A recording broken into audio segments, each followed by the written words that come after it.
안녕하세요. 연예입니다. 오늘 영상의 주제는 남자는 여자의 이런 부분을 신경 쓰지 않습니다라는 주제로 이야기를 한번 해보도록 하겠습니다. 남자하고 여자하고 다르다라는 것은 누구나 다 알 거예요. 그런데 여자들은 신경을 쓰는데 남자들은 신경을 쓰지 않는, 특히 남녀 관계로 만났을 때 더욱더 신경을 쓰지 않는 그런 부분들이 있는데, 오늘 그것을 이야기를 한번 해보도록 하겠습니다. 첫 번째로 제가 이야기를 해드리고 싶은 것은 명품이에요. 여자들끼리 있을 때 어떤 코트를 입었냐, 어떤 옷피스를 입었냐, 어떤 가방을 들었냐, 이런 것들은 부러움의 대상이 될 수 있고 이야기거리가 될 수가 있어요. 그리고 남자들끼리 모였을 때 시계나 차 이야기하는 거하고 비슷하다라고 보시면 돼요. 그리고 오랫동안 알고 지낸 오빠 동생이나 남사친이나 이런 관계에서 명품 가방이나 이런 것들은 남자한테 관심을 줄 수는 있어요. 가방 좋아 보인다, 프라다 그냥 너한테 잘 어울린다, 너 요즘에 돈 잘 버는갑다, 이 정도 이야기가 오고 갈 수는 있어요. 그런데 소개팅이나 맞선 이런 자리에서 만났을 때 명품은 그 여자를 고급스럽게 만들거나 그 여자를 더 빛나게 만들거나 이런 요소는 아니라는 거예요. 이걸 여자분들이 왜 착각을 하냐면은, 여자분들 입장에서 능력과 재력이 좋은 남자를 만났는데 그 남자하고 같이 식사를 하는데 그 남자가 코트를 벗을 때 톰 포드, 디올 이런 거 코트 안쪽에 적혀져 있으면은 조금 더 점수를 주거나 조금 더 괜찮다라고 생각을 할 수가 있어요. 실제로 무의식적으로 그렇게 생각을 하는 경우들이 대다수예요. 하지만 남자는 여자랑 식사를 하라고 하는데 그 여자가 코트를 벗었는데 안쪽에 마스마라, 프라다 이런 거 적혀 있다라고 하더라도 그게 한정판이다, 연예인 누가 입었다, 이거 한국에서 구하기 졸라 힘들다, 이런 이야기를 듣는다라고 하더라도 못생긴 것은 못생긴 거예요. 점수가 플러스가 안 된다고. 점수가 플러스가 되려고 하면은 나는 명품을 안 사봤다, 친구들이 명품 살 때 나는 그런 거 안 사고 나는 돈 모았다, 이렇게 이야기를 하는 게 훨씬 더 남자 마음에 플러스가 돼요. 그렇기 때문에 저는 여자분들한테 소개팅 처음 만나는 자리인데 어떤 옷 입을까요, 어떤 옷이 좋을까요, 이런 것들에 대해서 조언을 크게 하지는 않아요. 여자분들 입장에서 내가 원피스를 입었는데 집에 미샤 코트가 있어. 그런데 또 다른 코트는 그냥 쇼핑몰에서 소재가 좋은 코트가 있어요. 여자분들 입장에서는 그래도 소개팅이나 낯선 나가는데 미샤나 미우미우 입어야지 이렇게 생각을 하겠지만은, 저는 그 쇼핑몰에서 샀던 코트가 더 잘 어울린다라고 하면은 그 코트 입고 나가라고 해요. 그게 훨씬 더 그 남자한테 애프터를 받을 확률이 더 높다라는 거예요.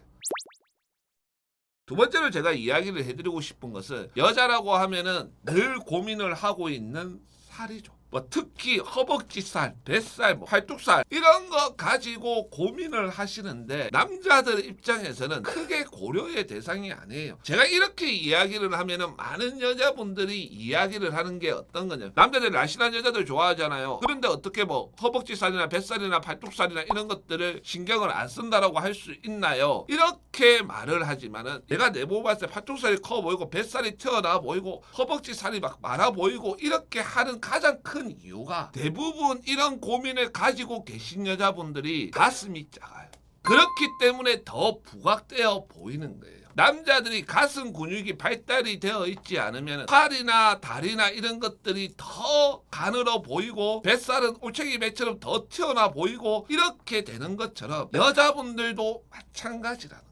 그런 거 신경 써가지고 여기에 지방 제거 수술을 한다, 뱃살 지방 제거 수술을 한다, 허벅지 지방 제거 수술을 한다, 이런 이야기들을 하는데 그거 한다고 해서 아프기만 졸라 아프지 효과는 그렇게 크지 않아요. 그 돈이면은 내가 가슴이 빈약하다라고 하면은 가슴 수술하는 게 훨씬 더 효과가 좋아요. 나는 죽었다 깨어나도 가슴 수술은 못하겠다라고 하면은 뱃살을 빼셔야 돼요.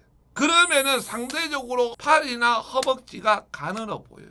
단지 여기서 엉덩이 근육 운동을 해가지고 중둔근을 키워놓으면은 아주 멋진 골반과 힙이 돼요. 물론 그 정도로 하려고 하면은 딴 조절하고 최소한 6개월은 하셔야 돼요. 그러면은 신체 부위 중에서 어떤 것을 신경을 써야 되냐라고 물어봤을 때 눈, 코, 입 막 이런 것들 제외하고 첫 번째가 피부예요. 그다음 두 번째가 머릿결이에요. 특히 머리 긴 사람들은 머릿결 자체가 좋아야 돼요. 세 번째가 치아예요. 제가 이 부분에 대해서 조언을 좀 해드리자라고 하면 여자분들 피부과에 가가지고 돈 쓰는 거 많다라는 거 누구보다 잘 압니다. 그런데 제가 누누이 강조를 했잖아요. 피부 트러블이 많이 나고 피부 자체가 푸석푸석하다 이런 분들은 피부과 가가지고 뭘 하려고 하지 말고 제일 먼저 하셔야 될 거는 몸에 안 좋은 음식부터 끊어야 돼요. 떡볶이, 마라탕, 그리고 야식, 그 외에 물을 주기적으로 잘 마셔야 돼요. 그리고 붓기나 이런 것들이 많으신 분들은 요즘에 공복에 소금을 마시기 이런 것들 참고하셔서 하시는 것도 좋아요. 그리고 내 몸에 맞는 유산균을 찾는 것도 상당히 중요해요. 내 몸에 맞는 유산균만 찾으면은 어느 정도의 피부 트러블은 많이 감소를 시킬 수가 있어요. 그리고 장이 좋아야